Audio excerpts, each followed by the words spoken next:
차이와 반복, 차이의 이념적 종합. 1절 이념, 문제 제기의 심급. 이념들은 본질적으로 문제 제기적이다. 칸트는 이 점을 끊임없이 역설하고 있다. 거꾸로 문제들은 이념들 자체이다. 차이, 미규정성, 규정 가능성, 규정성. 국어책 같죠? 2절 미분, 차이의 상징은 모순의 상징에 대립하고 차이 그 자체는 부정성에 대립한다. 양화 가능성과 규정 가능성의 원리. 불의 이념에 포섭된 불은 연속성을 띤 어떤 단일한 질량과 같고 이 질량은 증가할 수 있다. 은의 이념에 포섭된 대상은 어떤 정련된 금속의 액체적 연속성과 같다. 연속체는 이렇게 이념과 결부되어야 하고 또 이념의 문제제기적 사용과 결부되어야 한다. 하지만 이것이 사실이라 해도 여기에는 어떤 조건이 따른다. 그것은 연속체가 감각적 직관이나 심지어 기하학적 직관에서 빌린 특성들을 통해서는 결코 정의될 수 없다는 것이다. 질화 가능성과 상호적 규정의 원리. 질화 가능성. 처음 듣는 주역에 나오는 단어들 같아요. 잠재력과 완결된 규정의 원리. 계열 혹은 급수의 형식. 미분비가 드러내는 세 번째 요소는 순수 잠재력이다. 순수 잠재력에 대한 각주. 우리가 영양으로 번역하는 PUISSANCE는 수학에서는 정확히 몇 혹은 거듭 제곱을 의미한다. 들레즈는 영양을 언제나 이런 수학적 의미가 가미된 n승의 영양, n제곱의 영양, 곧 반복의 영양으로 새긴다. 하지만 여기서 이 형이상학적 영양은 잠재력으로 지칭되는 과학적 차원의 거듭 제곱 영양과 구별되고 그래서 순수 잠재력이라 불린다. 이 순수 잠재력은 수학적이거나 물리학적인 잠재력이 있기 위해서 먼저 있어야 하는 근원적이고 순수한 상태의 영양을 의미한다. 아래에 나오는 탈잠재화라는 말의 언어는 수학적 문맥에서는 정확히 거듭 제곱 제거를 의미하는데 들레즈는 미분법에서 가장 중요한 이 절차를 순수 잠재력에 해당하는 존재론적 영향이 나타나는 과정과 상응하는 것으로 풀이하고 있다. 3절 미분법과 무한소의 무용성. 미분법의 해석을 둘러싼 물음은 아마 이런 형식을 통해 정식화될 수 있을 것이다. 무한소들은 실제적인가 아니면 허구적인가? 하지만 애초부터 또 다른 문제가 끼어들고 있었다. 즉, 미분법의 운명은 과연 무한소에 묶여 있는 것일까? 그것이 아니라면 미분법은 유한한 재현의 관점에 준하여 어떤 엄격한 신분 규정을 받아들여야 하지 않을까? 현대 수학을 가늠하는 진정한 경계선은 미분법 자체 안에 있는 것이 아니라 집합론의 발견과 같은 다른 발견들 안에 있을 것이다. 이 각주의 그림이 나와요. 안부점, 과실점, 과상점, 결절점. 푸엥카레의 용어들, 천체 역학 등에서 나타나는 대부분의 미분 방정식은 풀 수 없는 것인데 푸엥카레는 그 방정식에 의해 정의되는 대략의 곡선 궤도나 형태를 구하고자 했다. 그 대략의 형태는 독특한 점과 그 특이점, 근방의 해, 곡선의 움직임을 알아야 구할 수 있다. 독특한 점은 일반성이 상실되거나 한계에 부딪히는 지점이고 여기서는 미분 방정식의 궤도가 하나의 점이 되어버린다. 푸엥카레는 이런 독특한 점들을 안부점, 결절점, 과상점, 과심점 등으로 나누었다. 이 네 가지 독특한 점 근방의 해 곡선은 다음과 같다. 그 중에 하나는 우리가 안과에 가서 시력 측정할 때 이렇게 사선으로 되어 있는 그림도 있어요.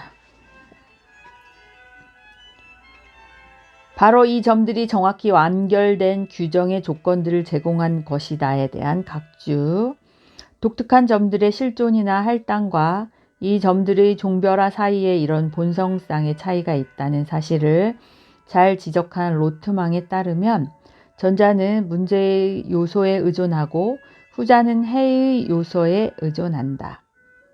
이때 그는 독특한 점들의 역할이 문제를 제기함으로써 그 해들을 발생시키는 데 있음을 강조한다.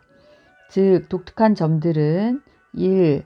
궤적 전체 위에 해석학적으로 접속되는 해들의 근본 체계에 대한 규정을 가능하게 한다. 2. 독특한 점들의 역할은 어떤 영역을 분해해서 재현을 보증하는 함수가 그 영역 위에서 정의될 수 있도록 하는 데 있다. 3. 독특한 점들은 미분 방정식들의 국소적 적분에서 해석 함수들의 전반적 성격 규정으로 이행하도록 해주는데 이 해석 함수들이 그 미분 방정식들의 해들이다. 수학에서 문제 풀이할 때 그 해가 많이 나와요. 미분적인 것과 문제 제기적인 것, 문제 이론, 변증법과 과학.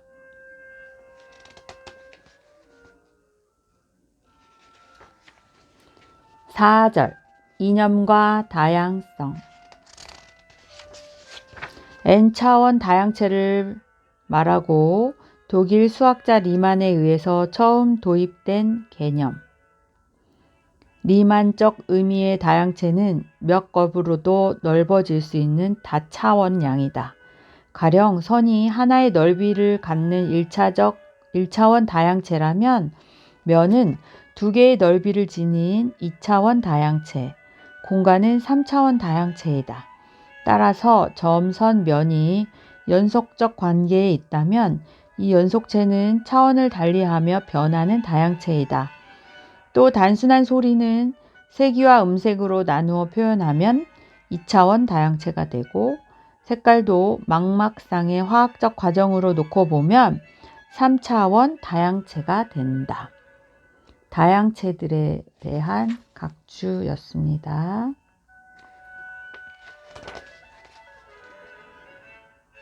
원문에서는 RAPPORT와 릴레이션이 구분되고 있다. 전자는 이념과 다양체 안에서 성립하는 비율적 관계나 미분비를, 릴레이션 후자는 현실적 차원이나 시공간적 차원에서 성립하는 결합 관계를 가리킨다. 말하자면 전자는 초원론적이고 후자는 경험적이다. 하지만 이보다 더 중요한 점은 전자를 통해서는 관계항들이 본선상의 변화를 겪는 반면 후자에서는 그렇지 않다는 데 있다. 그 밖에 바로 위에 나오는 이상적 연관의 언어는 LIAISON, IDEALE이고 주로 상호적 규정의 단계에 들어선 미분적 관계 혹은 미분비를 가리킨다.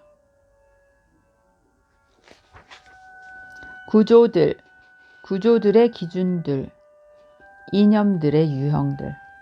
첫 번째 예, 물리학적 이념으로서의 원자론. 고대 원자론은 파르메니데스의 존재를 다양화했을 뿐 아니라 이념들을 원자들로 이루어진 다양체들로 파악했다. 여기서 원자는 사유의 객관적 요소이다. 이때 본질적으로 중요한 것은 원자가 다른 원자와 관계하되 감각 가능한 합성체들 속에서 현실화되는 어떤 구조의 품 안에서 관계한다는 점에 있다. 이런 관점에서 보면 클리나멘은 결코 원자의 운동 안에서 일어나는 어떤 방향의 변화가 아니다. 하물며 물리학적인 자유를 증언할 어떤 미규정 상태는 더욱 아니다. 그것은 운동의 방향을 결정하고 운동과 그 방향의 종합을 결정하는 원천적인 규정이다. 두 번째 예, 생물학적 이념으로서의 유기체. 조프르와 생텔레르는 형식이나 기능들과는 무관하게 독립적으로 취할 수 있는 요소들을 고려해야 한다고 주장했다. 이런 주장은 역사상 처음인 것 같은데 그는 이 요소들을 추상적이라 부른다. 그렇기 때문에 그는 선배들뿐 아니라 퀴비에 같은 동시대인들도 차이와 유사성들을 경험적으로 할당하는 데 그치고 있다고 비난한다. 가령 잔뼈들에 의해서 잘 드러나는 것처럼 순수하게 해부학적이고 원자적인 이 요소들은 상호적 규정의 이상적 관계나 비율들에 의해 결합된다. 말하자면 이 요소들은 동물 그 자체에 해당하는 어떤 본질을 구성하는 것이다. 상이한 동물적인 형태들, 상이한 기관과 그 기능들 속에서 구현되는 것은 순수 해부학적인 요소들 사이에서 성립하는 이 미분비들이다. 원자적이고 상호 비교적이며 초월적이라는 것, 이것이 해부학의 삼중적 특성이다. 세 번째 예, 마르크스적인 의미의 사회적 이념들은 존재하는가? 마르크스가 추상적 노동이라 부르는 것이 있다. 여기서 추상되는 것은 노동 생산물들의 특정한 질들, 그리고 노동자들의 질이다. 하지만 생산성의 조건들, 사회의 노동력과 노동수단들은 추상되지 않는다. 사회적 이념은 사회들의 양화 가능성, 질화 가능성, 잠재력의 요소이다. 이 이념을 통해 표현되는 것은 이념적인 다양체적 연관들의 체계 또는 미분적 요소들 사이에서 성립하는 미분비들의 체계이다. 즉 사회적 이념은 생산관계와 소유관계들을 표현한다. 이 관계나 비율들은 구체적인 인간들 사이에 성립하는 것이 아니라 노동력을 소유하는 원자들 사이에 또는 소유의 주체들 사이에 성립한다. 경제학은 그와 같은 사회적 다양차에 의해 구성되고 다시 말해서 이 미분비들의 변이성들에 의해 구성된다. 마지막으로 공리적 변이성들이 있다. 깊이의 차원을 드러내는 이 변이성들은 서로 다른 서열의 미분비들에 대해 어떤 공통의 공리를 규정한다. 하지만 이때 이 공리 자체는 제3의 서열에 속하는 미분비와 일치해야 한다는 조건이 따른다. 이념들. 이 이념들의 구별들은 이것들이 각기 취하는 변이성들의 유형들과 분리될 수 없고 각각의 유형이 다른 유형들 속으로 침투하는 방식과도 분리될 수 없다. 막주름 운동. 이것에 대한 원어는 난처함. 막주름 운동이 난처함이래요. 막주름 운동이 왜 난처함인지 모르겠어요.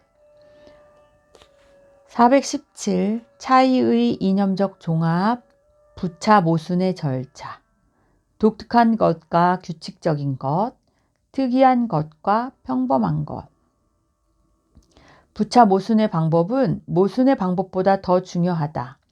모순의 방법은 본질을 규정하고 그 본질의 단순성을 보존한다고 주장한다. 반면 부차 모순은 다양체와 주제들을 완주하고 서술하는 데 적절하다. 본성상 가장 중요한 것은 본질이라는 주장이 있을 수 있지만 중요한 것은 언제나 물음이다. 그리고 무엇보다 중요한 물음은 중요성이라는 기초 개념 자체에 대한 물음이다. 과연 중요성이나 비중요성의 개념은 정확히 사건, 우연과 관련된 개념이 아닐까? 그 개념은 우연 자체 안에서는 본질과 우연의 조야한 대립보다 훨씬 더 중요한 것이 아닐까? 사유의 문제는 본질보다는 오히려 평가나 할당과 연계되어 있다.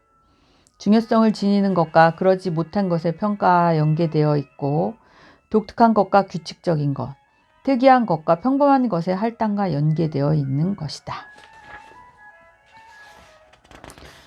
5절 이념과 미분적 인식 능력 이론. 문제와 물음.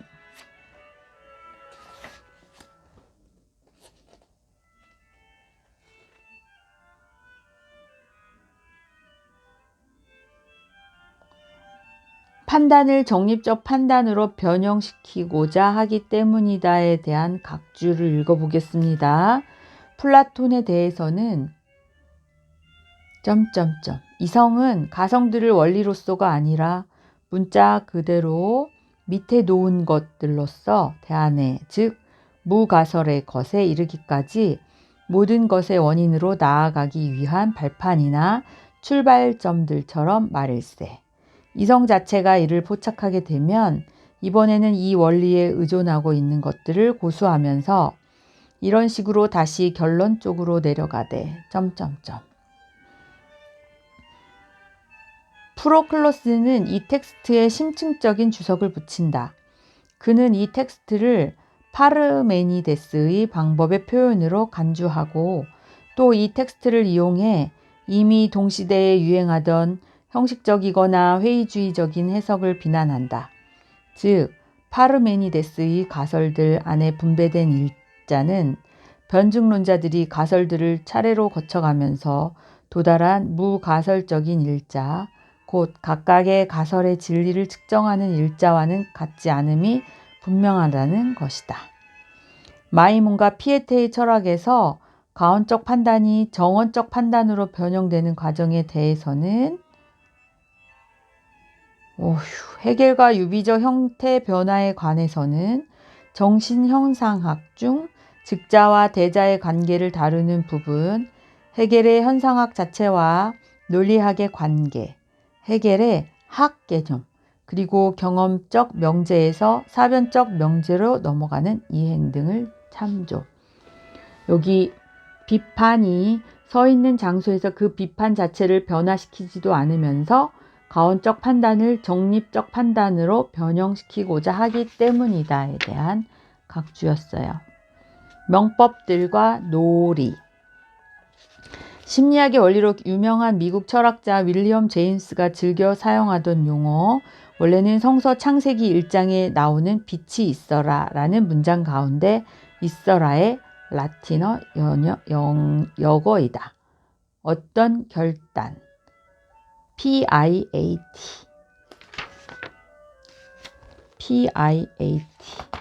어떤 결단.